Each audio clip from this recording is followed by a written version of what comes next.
Hello बच्चों, welcome to Quants Academy powered by Qtrix. स्वागत है आप सभी का आज की इस क्लास में। तो आज है डे 49। किसका 49 डे? नवोदय विद्यालय की तैयारी का। तो नवोदय विद्यालय की तैयारी हम लोग कर रहे हैं सीरीज में। 2024 में जो हमारे 20 जनवरी 2024 को पेपर है उसकी तैयारी हम कर रहे हैं और आज है उसका डे 49। टॉप 500 क्वेश्चन हम कर रहे हैं। पिछले वर्षों के महत्वपूर्ण प्रश्न है सारे के सारे। ठीक है, तो उम्मीद करता हूँ कि आपको ये क्लासेस अच्छी लग रही होंगी। अगर अच्छी लग रही हैं तो लाइक कर देना और चैनल को सब्सक्राइब कर देना और शेयर भी ज़रूर करना। ठीक है, तो चलिए शुरू करते हैं आज की क्लास को आज के पहले क्वेश्चन के साथ। ठीक है, चलो जी, पहला क्वेश्चन हमसे क्या कह रहा है? तो हमारा जो पहला क्वेश्चन है वो हमसे कह रहा है the sum of the 975, 983, 923, 913, 985 to its nearest 100।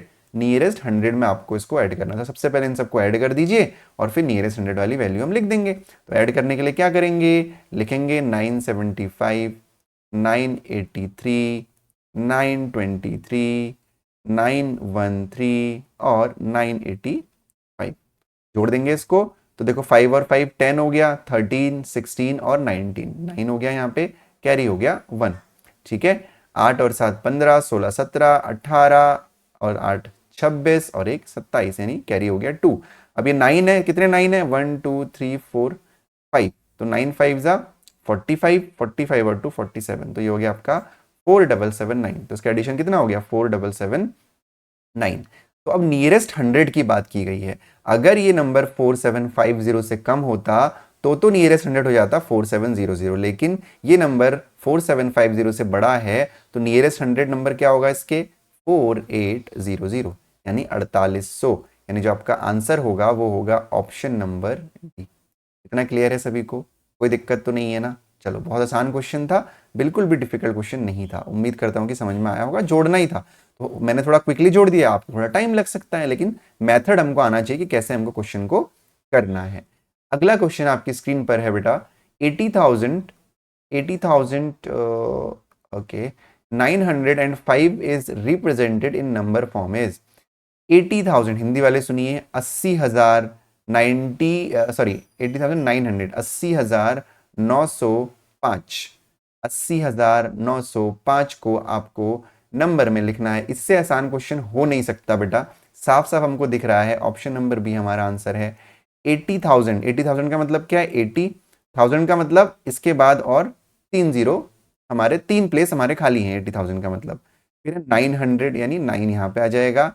5 का मतलब है 05, यानी 80905 हमारा आंसर है। That is option number B. ठीक है, पढ़ते हैं अगले क्वेश्चन की तरफ। आसान आसान क्वेश्चन है बेटा, यही आते हैं प्रीवियस ईयर में एग्जाम में, बस आपको वहां पे प्रेजेंस ऑफ माइंड अपना रखना पड़ेगा। अगला हमारा प्रश्न है which one of the following is equivalent to 6/20। आपके सामने कुछ ऑप्शन दिए हुए हैं, option A, option B, option C, option D. इसमें आपको बताना है कि 6/20 के बराबर क्या है। अब यहाँ पे आप एक काम ये कर सकते हो, सबसे पहले तो आप 6/20 को ही सॉल्व कर लो, लेकिन उसको परसेंटेज में कन्वर्ट करना बहुत मुश्किल हो जाएगा। तो हम बेसिकली यहाँ पे क्या करेंगे, हम ऑप्शन से क्वेश्चन को सॉल्व करेंगे, या दोनों तरीके से बता देता हूं मैं। ठीक है, तो पहला तरीका कि भाई 6/20 को परसेंटेज में चेंज करना है, तो किसी भी फ्रैक्शन वैल्यू को, यानी बट्टे में जो है, यानी जो भिन्न है, उसको परसेंटेज में कन्वर्ट करने के लिए हम क्या करते हैं? गुणा 100 कर देते हैं। ठीक है, गुणा 100 कर देते हैं। तो गुणा 100 कर दिया, 6/20 गुणा 100, तो 0 से 0 कट गया, 2 पंजे 10 हो गया, तो 6 पंजे कितना आ गया? 30% हमारा आंसर हो गया। तो आप ऐसे भी कर सकते हो, ऑप्शन नंबर डी। आप इसका उल्टा भी कर सकते हो कि आपको अगर नहीं समझ में आ रहा है तो आप एक एक करके चेक भी कर सकते हो। Option A, option B, option C, option D, एक एक करके चेक कर सकते हो। लेकिन यहाँ पे जो ये वाला मेथड है ज़्यादा आसान था। ठीक है, दोबारा समझ लेना, 6/20 एक फ्रैक्शन फॉर्म है, एक भिन्न है, और भिन्न को प्रतिशत में बदलने के लिए उसको 100 से गुणा करते हैं। तो ये हो गया 25 100 और 6 पंजे 30%, यानी ऑप्शन नंबर डी हमारा आंसर होगा। ठीक है, क्लियर है ना इतना? चलो, बहुत बढ़िया। बढ़ते हैं आज के अगले क्वेश्चन की तरफ। तो जो हमारा अगला क्वेश्चन है, the HCF and LCM of two numbers are 4 and 48 respectively. LCM and SCF, SCF and LCM मतलब दो नंबर हैं, उसका SCM है 4 और LCM है 48, यानी जो मौसप है वो 4 है और जो LCM है वो 48। इसको तो आप लोग इंग्लिश में पढ़ते होंगे, हिंदी वाले भी, कोई दिक्कत नहीं होगी शायद। ठीक है, if one of these number is 12 and the second number is, अगर उन दोनों में से एक संख्या 12 है तो दूसरी संख्या क्या होगी। क्वेश्चन में आपसे पूछा गया है कि दो संख्याएं हैं, उसका एचसीएफ और एलसीएम आपको दिया हुआ है और एक संख्या भी दी हुई है। तो ये क्वेश्चन कई बार हमारे एग्जाम में आ चुका है और आज 49th क्लास है, तो क्वेश्चन ये मेरी क्लासेस में भी कई बार आ चुका है। तो इसका एक फॉर्मूला होता है बेटा, अगर दो संख्याओं का एचसीएफ और एलसीएम आपको दिया हुआ है तो इसका फॉर्मूला आपको याद रखना पड़ेगा, HCF into LCM is equal to होता है product of two numbers. Product of numbers कहने का मतलब अगर दो नंबर ए और बी हैं तो उनका एचसीएफ का जो मल्टीप्लिकेशन होगा वो उन दोनों के मल्टीप्लिकेशन के बराबर होगा। हिंदी वाले समझ लीजिए, एचसीएफ और एलसीएम का जो मल्टीप्लिकेशन होगा वो उन दोनों के गुणा के बराबर होगा। ठीक है, तो यहाँ पे क्या करेंगे, मान लेते हैं कि जो पहली संख्या है वो 12 आपको दे रखी है, दूसरी संख्या x है, तो एचसीएफ कितना है 4 है, गुणा एलसीएम कितना है 48 है, तो इज इक्वल टू हो जाएगा 12 इंटू एक्स। तो x को यहीं रहने दीजिए, 12 को इधर लेके आ जाइए, यानी 4 into 48 upon 12 is equal to x.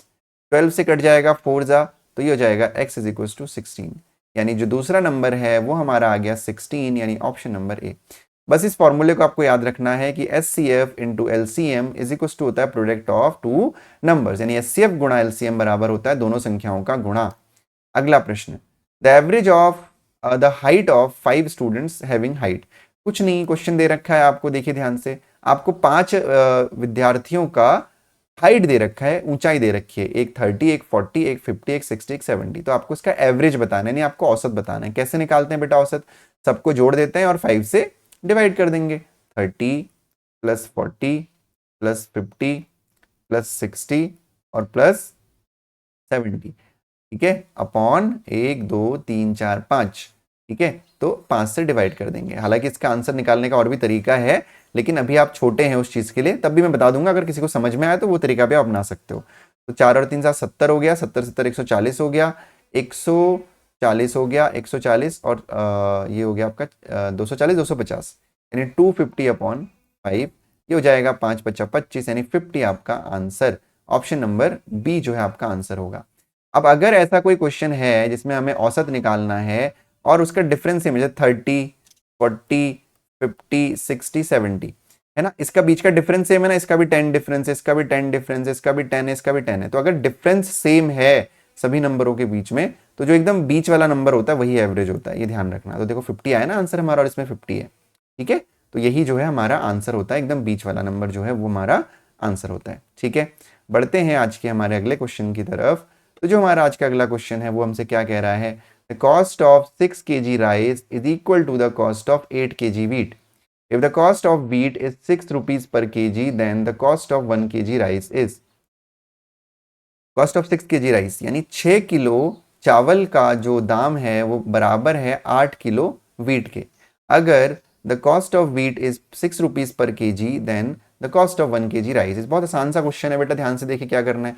देखो 6 kg राइस बराबर है 8 kg वीट के, गेहूं के, ठीक है, ठीक है, और आपको दिया हुआ है कि 6 रुपए पर किलो वीट है, यानी यहां पे मैं सॉल्व कर दे रहा हूं, 1 kg वीट जो है वो 6 रुपए का है, तो अगर 1 kg वीट 6 रुपए का है तो 8 kg वीट कितने का होगा, 8 kg वीट हो जाएगा 8 6 48 रुपीज का, यानी इस 8 kg वीट की जगह हम 48 रुपीज लिख सकते हैं, यानी 6 किलो राइस भी हो जाएगा आपका 48 रुपए का। क्यों, क्योंकि दोनों का प्राइस तो सेम है, यानी 8 kg वीट का जो प्राइस है वही 6 kg राइस का भी प्राइस होगा। इतना क्लियर है, समझ में आया। तो 6 kg राइस का प्राइस हो गया आपका 48 रुपीज। आपको क्या निकालना है, then the cost of 1 kg rice. तो बेटा सिंपल है, अगर 6 किलो राइस 6 किलो चावल 48 रुपए का है तो 1 किलो चावल हो जाएगा 48 बट्टा 6, 6 8 48, 8 रुपए, ठीक है, यानी ऑप्शन नंबर बी जो है वो हमारा आंसर होगा। आसान सा क्वेश्चन था, बिल्कुल भी डिफिकल्ट नहीं था। अगर किसी को कोई दिक्कत है तो कमेंट सेक्शन में मुझे जरूर बताना। अगला क्वेश्चन देखते हैं, 11 13 17 19 23 29 31 37 41, अगला नंबर क्या होगा। तो देखते हैं कैसे करना है इस क्वेश्चन को। 11 13 17 19 23 29 31 37 और 41, हमें क्या करना है, हमें इसके बीच का डिफरेंस चेक करना है। 11 12 13 प्लस का 2, 13 14 15 16 17 प्लस का 4, 17 18 19 फिर से प्लस का 2, फिर 19 20 21 22 23 यानी प्लस का 4, फिर 23 के बाद 29 हो गया, 23 के बाद क्या हो गया 29 24 25 26 27 28 29 यानी क्या हो गया प्लस का 5 हो गया, फिर 29 के बाद 31 हो गया, ठीक है 31 क्या हो गया 29 30 31 फिर प्लस का 2, मैंने गलत तो नहीं लिखा कहीं, नहीं सही है, ठीक 29 प्लस 6 होगा ना, 23 24 25 26 27 28 29 प्लस का 6 होगा यहाँ पे, ठीक है प्लस का 6 फिर 29 30 31 प्लस का 2, 31 प्लस 6 आपका 37 और फिर 37 38 39 40 41 प्लस का 4। तो क्या कोई पैटर्न हमको मिल रहा है यहाँ पे +2 +4 +2 +4 फिर +6 +2 +6 +4, तो ये तो बिल्कुल गलत हो गया पैटर्न हमारा, है ना।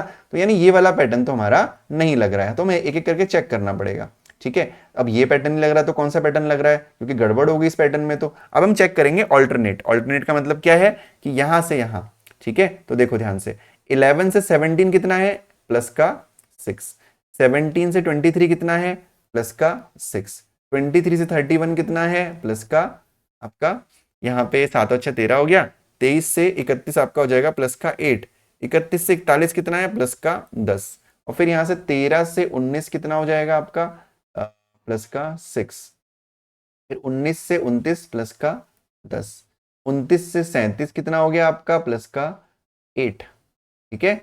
अब नेक्स्ट नंबर क्या होगा, अब इसमें कोई पैटर्न बन रहा है क्या, देखो 6 6 8 10 है ना, 6 10 8 6 10 8, इसमें भी कोई पैटर्न नहीं बन रहा है।